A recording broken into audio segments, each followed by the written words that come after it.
So we all heard the rumors that there was tension in the locker room and egos getting in the way in New England when Tom Brady was the quarterback. But Ben Valen of the Boston Globe wrote today that ego and drama are gone from the Patriots locker room, but the winning has remained. Here's what he said. He said, the Patriots sure have been in a good mood over the last month. Of course, it's a lot easier to love your teammate and listen to your coaches when you're winning 7 games in a row and ascending to the #1 seed in the AFC.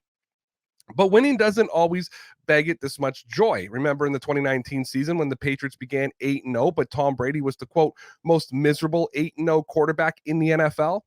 This year's team, 9-4, entering this weekend's bye, has no such frustrations. Quote, I can't talk enough about how close this group is, the love that we have for one another, running back Damian Harris said recently. When Jacoby Myers scored his first touchdown, you saw it. Everybody was on the field. The sideline was completely empty. I mean, completely empty. I think that play kind of embodies the spirit of this team.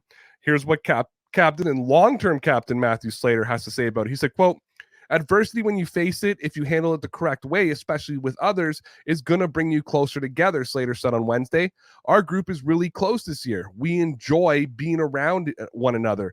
I really am having a lot of fun being a part of this group. And I think if you ask anyone in that locker room, they would tell you the same.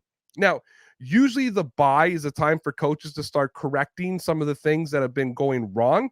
But the Patriots bye week really is going to be a little bit different. Bernd Bachmeister said the Patriots have 3 pretty simple goals for their bye week. Get healthy, get better, and don't do anything stupid.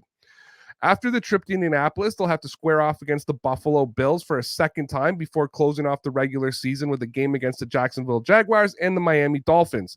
New England might have to run the table if they want to keep the #1 seed in the AFC. Quote, that's where our mind is right now, just getting ready for our next game, evaluating the past, but not looking too much into it, and then not worrying about the future and just being where our feet are, said Mac Jones. Now, with his first bye of his career, the youngster also relayed the message shared by the Patriots veteran leadership. Quote, the older guys have a great message. Just don't let anything in the bye week ruin something in the future, he said. Just go get your rest, enjoy your family, stay safe, and I think that's what we're going to do. That's all you can ask for. The bye will see the players leave the New England area and Bill Belichick's watchful eye for an extended period of time for the first time since the start of training camp in July. Being smart, especially during the still ongoing pandemic, will be equally important as getting healthy and using the time productively. And that has to be your fear. The Patriots did play without Kyle Duggar on Monday against the Buffalo Bills, as he was on the COVID reserve list. And you want to make sure that everybody follows proper protocols, does not test positive, and is able to play against Indianapolis, because that's going to be a big game next Sunday when it comes to determining whether the Patriots can hang on to that #1 seed or not. And depending what happens between the Buffalo Bills and Tampa Bay Buccaneers, whether or not the Patriots can have an easier ride of securing the top spot in the AFC East.